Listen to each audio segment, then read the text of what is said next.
Details చూస్తే ముంబై నటి జత్వానీ కేసులో రిమాండ్ రిపోర్టును ఏబిఎన్ ఎక్స్క్లూజివ్ గా సంపాదించింది. A1 గా ఉన్న కుక్కల విద్యాసాగర్ రిమాండ్ రిపోర్టులో ఆసక్తికర విషయాలు వెలుగులోకి వచ్చాయి. ఈ కేసులో A2 గా ఆనాటి intelligence chief PSR Anjaneyulu, A3 గా కాంతి రాణా, A6 గా విశాల్ గున్ని పేర్లను రిమాండ్ రిపోర్టులో పేర్కొన్నారు.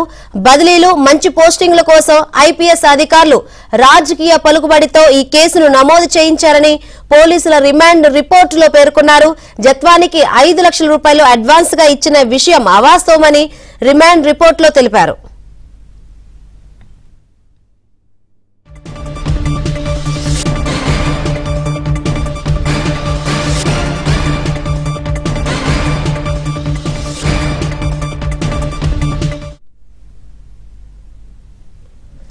కుక్కల విద్యాసాగర్ చెప్పినట్లు 5 లక్షలు ఇచ్చారని చెబుతున్న వీర వెంకట రాగేశ్వరరాజు, భరత్ కుమార్ కూడా ఈ అంశాన్ని ఖండించినట్లు రిమాండ్ రిపోర్టులో నమోదు చేశారు.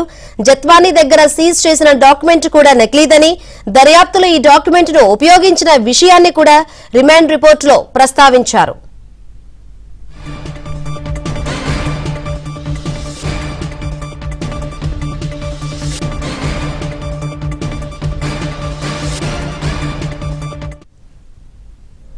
రైట్, కుక్కల విద్యాసాగర్ రిమాండ్ రిపోర్టులో ఆసక్తికర విషయాలు వెలుగు చూశాయి.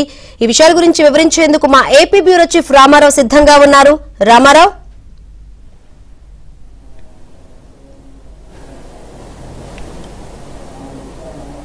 శంకరి, కుక్కల విద్యాసాగర్ రిమాండ్ రిపోర్ట్లో చాలా ఆసక్తికరమైన విషయాలన్నీ కూడా వెలుగులోకి వస్తున్నాయి. ఇందులో ప్రధానంగా కుక్కల విద్యాసాగర్ ఏదైతే చెప్పారో ఆయన పేర్కొన్న అంశం అంటే ఆయన రిమాండ్ రిపోర్ట్లో అనేక కీలక అంశాలను కూడా పేర్కొన్నారు.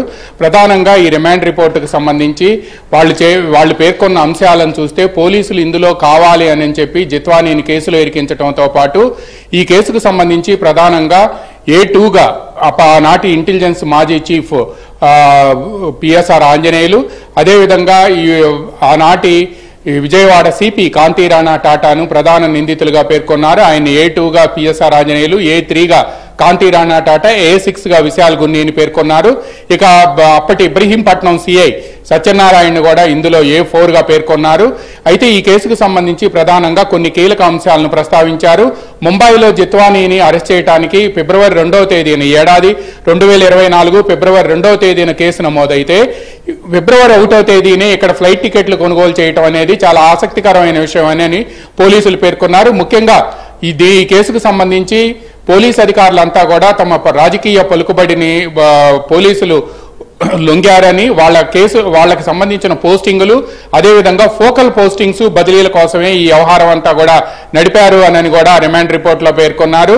దీంతో పాటు ఏదైతే కుక్కల విద్యాసాగర్ తన భూమిని కొనుగోలు చేయడానికి సంబంధించిన అడ్వాన్స్ ఏదైతే ఉందోనో ఆ అడ్వాన్స్ కు సంబంధించి 5 లక్షల రూపాయలు ఇద్దరు వ్యక్తులు ఇచ్చారు అని పేర్కొనగా 5 లక్షల రూపాయలు కూడా వీళ్ళెవరూ ఇవ్వలేదు అని చెప్పి వాళ్ళు దర్యాప్తులో పేర్కొన్నారు అనే అంశాన్ని కూడా ఈ సందర్భంగా రిమాండ్ రిపోర్ట్లో ప్రస్తావించారు.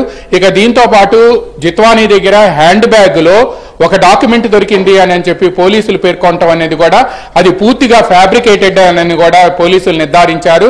ఎందుకు అనంటే ఆ డాక్యుమెంట్ మీద చివరికి జత్వానీ సంతకం కూడా లేదనే విషయాన్ని ఈ సందర్భంగా పోలీసులు రిమాండ్ రిపోర్ట్లో గుర్తు చేయటమే కాకుండా ఈ డాక్యుమెంట్ని 2020లో కొనుగోలు చేస్తే 2018లో కొనుగోలు చేస్తే 2020లో ముంబైలో జత్వానీ కొనుగోలు చేసిన ప్లాటు చిరునామా 2018లో కొనుగోలు చేసిన డాక్యుమెంట్ పై ఎలా ఉంటుంది అని చెప్పి కూడా పోలీసులు కీలకమైన అంశాన్ని ఇందులో లేవనెత్తారు.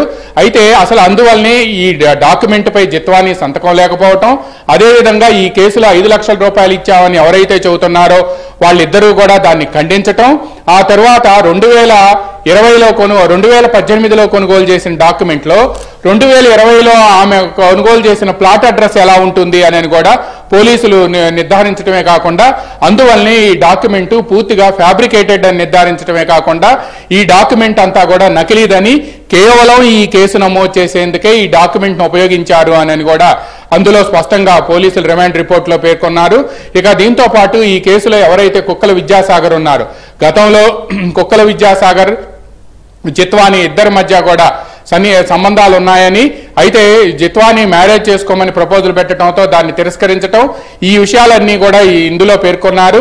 ఇక జిత్వానీకి సంబంధించి ఆమెను అరెస్ట్ చేసి ఇక్కడికి తీసుకురావటం కూడా పోలీసులు అపరిమితమైన ఆసక్తి ప్రదర్శించారు అనని, ఇది కేవలం వాళ్ళ పోస్టింగుల కోసం, బదిలీల కోసం, ఫోకల్ పోస్టింగుల కోసమే ఇదంతా చేశారు అని కూడా వివరించారు. అదేవిధంగా A2గా ఉన్న పిఎస్ఆర్ ఆంజనేయులు, ఆనాటి ఇంటెలిజెన్స్ బాస్ గా ఉన్న పిఎస్ఆర్ ఆంజనేయులు A3గా ఉన్న విజయవాడ సిపి కాంతిరాణా టాటాను అక్కడికి పిలిపించి మాట్లాడటం, వెంటనే ఈ కేసులో జిత్వానీని అరెస్ట్ చేయాలని ఆదేశించటం, దీంతో పాటు మీరు వెంటనే ముంబై వెళ్ళాలి అని చెప్పి ఆదేశించడంతో A3గా ఉన్న కాంతిరాణా టాటా ఫిబ్రవరి 2వ తేదీన కేసు నమోదైతే ఫిబ్రవరి 1వ తేదీనే ఫ్లైట్ టికెట్లు కొనుగోలు చేయటం ఏమిటి అని కూడా వాళ్ళు ఆశ్చర్యం వ్యక్తం చేశారు. పైగా ఈ కేసుకు సంబంధించి ఏదైతే కుక్కల విద్యాసాగర్ ఫిర్యాదు చేశారో, కుక్కల విద్యాసాగర్ ఫిర్యాదు చేసిన వెంటనే కేసు ఎఫ్ఐఆర్ రిజిస్టర్ చేయటమే కాకుండా వాళ్ళు ఇచ్చిన డాక్యుమెంట్లు అవి నిజమా కాదా, అసలు ప్రాథమిక దర్యాప్తు చేసి ఈ డాక్యుమెంట్లకు సంబంధించి ఎటువంటి నిర్ణయం తీసుకోవాలి, ఏ విధంగా కేసు దర్యాప్తు చేయాలనే అంశాన్ని కూడా కనీసం విచారించకుండా పోలీసులు ముందుగా వెళ్లారు అని చెప్పి, దీనివల్లనే ఈ కేసులో అంటే దీని వెనక ఉన్న ఉద్దేశం ఏంటి అనేది కూడా స్పష్టంగా అర్థమవుతుంది అని కూడా రిమాండ్లో పేర్కొన్నారు. పైగా ఇప్పుడు ఈ ఎఫ్ఐఆర్లు ఏదైతే ఈ కేసులో జిత్వానీ ఫిర్యాదు మన ఇబ్రహీంపట్నం పోలీస్ స్టేషన్లో ఇచ్చిందో, ఆ ఇచ్చిన ఫిర్యాదు మేరకు పోలీసులు ప్రాథమిక దర్యాప్తు జరిపితే ఇందులో 3 పోలీసు అధికారులతో పాటు అప్పుడు ఇబ్రహీంపట్నం సిఐగా ఉన్న సత్యనారాయణని కూడా తాము ఇందులో నిందితులుగా చేర్చాల్సి వచ్చింది అని కూడా పేర్కొన్నారు. ఈ మొత్తం వ్యవహారంలో కుక్కల విద్యాసాగర్ని A1 గాను, A2గా అప్పుడు ఇంటెలిజెన్స్ చీఫ్ పిఎస్ఆర్ ఆంజనేయులు గాను, తర్వాత A3గా విజయవాడ సిపి కాంతిరాణా టాటాను కూడా ఇందులో చేర్చారు. అందువల్ల ఈ కేసులో లైఫ్ ఇంప్రిజన్మెంట్ లేదా 10 సంవత్సరాలు ఎక్కువ శిక్ష పడే సెక్షన్లు ఉండటంతో వీళ్ళకి బెయిల్ ఇవ్వటం కూడా ఇతనికి బెయిల్ ఇవ్వటం మంచిది కాదని, పైగా ఇతను వైఎస్ఆర్సీపీ రాష్ట్ర నాయకుడు కావటంతో ఇతని దర్యాప్తుని ఇన్ఫ్లుయెన్స్ చేసే అవకాశం ఉంది అని పేర్కొన్నారు. అందువల్లనే న్యాయమూర్తి వీళ్ళని రిమాండ్కు కుక్కల విద్యాసాగర్ని 14 రోజుల పాటు రిమాండ్కు తరలించారు.